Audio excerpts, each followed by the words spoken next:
Let's go back a little bit because I know the question for a lot of people is like, well, how did you get so athletic? How did you get so explosive? And before we talk about like what we're doing with the specifics of the program and everything, how that came together, just give me that background on when did you start actually training, not just like basketball drills, but the plyometrics and that kind of stuff. When did that start? How did you get into it? Talk about the garage workouts. Yeah, so that was my dad, and I'm so thankful. He wasn't like, "Hey, you're gonna lift a bunch of weights, you're getting strong." Like he was like immediately. I think I was like 7 or 8.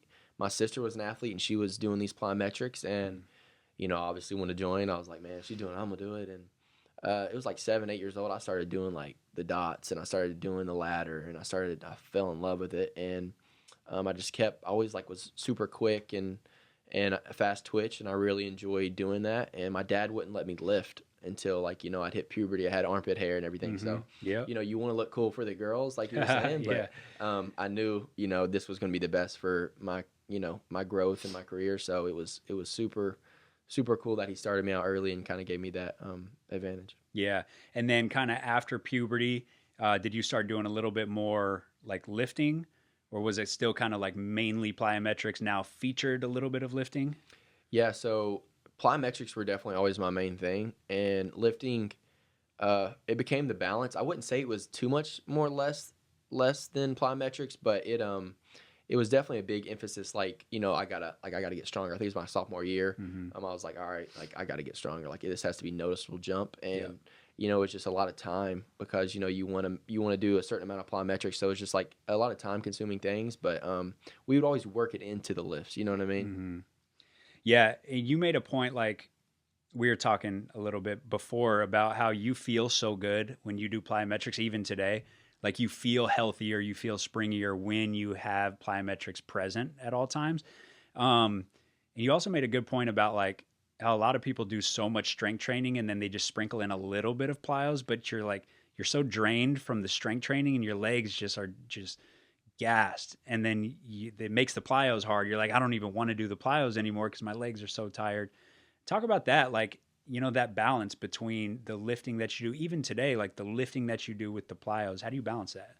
Yeah. So I think for me, like I need like a day of plyos. Like man, I'm just doing plyos today. I don't know how you feel about that, but I need certain days that are dedicated to certain things. Like yeah, you can sprinkle a little bit here, a little bit here, but like I feel like I like days when it's focused on something. Like okay, today I'm getting stronger. I'm doing this. But if I'm doing a lift, like I know I'm getting stronger, I have like I'll be with Mish and I'll be like, well, I got to end on some plyometrics, just get my feet right and my body flowing. Because when I like we were talking about when I do plyometrics, like I feel like it's almost therapy for me. Like my body, like I'm out there with you, like I was like doing front flips and stuff. Like I've never felt so good. Like like we did a full day of plyos, and afterwards you're like just doing like random front flips. You're like, I could go do any dunk right now. Like it amps you up. It gets your nervous system going, but it gets your tendons feeling springy again. Versus like if you just do well. First of all, when you go through 3 years of college basketball in general, there's so much running involved. There's so much lifting involved. Not that it's bad. Like that is a good thing, and you grow from that. But it does like drain people's legs. They don't have that same pop to their step after several years of college basketball. So I think for you, like getting fresh, one, and just like getting the legs nice and fresh, and then adding in a lot more of the plyos that you did when you were young, I feel like that got you feeling really springy. yeah, I think people don't understand how important it is to be fresh. I had to learn that as I got older and I went through colleges where I was like running miles and doing all this, but like that freshness and getting that fast twitch going, like that's when I'm at my most elite. So like I learned kind of how do I approach this where, if I'm just lifting, I feel locked up almost, you know what I mean? I don't feel as agile and I don't feel as healthy and quick. Yeah. So it's all about balance really, as you know, for me. And just kind of, having that balance and staying fresh. Right. 100%. So like from an athleticism standpoint, I gotta say, as somebody who just studies this stuff day and night, almost, to an unhealthy level, you're one of the most athletic players I've ever seen on a basketball court in terms of the bounce. We're talking 45, 46, maybe 47-inch vertical.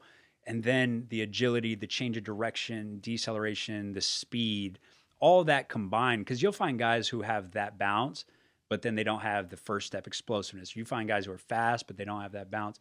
Overall, all around, I just don't know if I can think of anybody who's like all around more athletic than you. Even in that combine that you did, do you remember what you ran 3/4 court? It was like 2.94 or something. I think it was 2.93, but yeah. I'm just kidding. You're like, don't add that extra Don't point. add that extra point, man. How dare you? Anything under 3, like if you've ever done that on an NBA court, anything under 3 is insane. I think, like John Wall, Russell Westbrook, De'Aaron Fox is like a 3.2 to 3.3. So to be in the 2s is just stupid. Were your parents athletic? Like, do you feel like you have genetic advantages, or is it 100% like what I did early on? The thing is, my dad said he was athletic. He played Division I football at Virginia Tech, so he had to be an athlete, and he was a great leaper. But my mom, she's coordinated. She was a dancer, and I think that helped a lot. But also, it's all about like growing what you're given and like doing what your body needs to like become that little bit faster, a little bit stronger. Like, I don't know. I felt like I was just lucky with the people I was surrounded with that kind of helped me like do even maybe more than I was supposed to be. You know what I mean? Mm-hmm. I'm big in the power of belief. The belief can change your physiology. Like belief can change the makeup of your body. And I feel like you have that fire in your heart, and it's like you want stuff so bad that I feel like when you do training, you benefit more from it than the average person who's just going through the motions. So I think early on, probably when you're doing those trainings, you're talking about, I'm hopping in with my sister. I had an older sister who I was always trying to compete with. You go faster in drills and you do a little bit better. I feel like you really make way bigger gains than other people who aren't there mentally and they're just going through those motions. Yeah. My coach, my best friend's dad, Coach Irvin, every day, like it almost like, he would be like, hey, it's not what you do, it's how you do it. Yeah. And like, we would be in there doing like, the ladder's like a warm-up drill almost sometimes. And we'd be doing it like it was the biggest competition. You know what I mean? I feel like that helps you grow. You just like, you're doing every little thing I'm doing. Like I'm trying to do it my absolute best. Like I'm not trying to get through anything. I'm trying to grow and I'm trying to compete. You know what I mean? I feel like that's, if you surround yourself with people you're competing with, that can almost take you a whole nother level too. Facts. And that's something like when we were drawing out the vertical jump program, you're like, I have to have like these ladder combinations and they have to be timed. Like I don't want them going through the motions. You got to time yourself, compete with yourself set to set, compete against somebody else. Like I remember that was a big thing for you, is like you felt like that was a big jump in your athleticism, was everything being timed and competing drill to drill.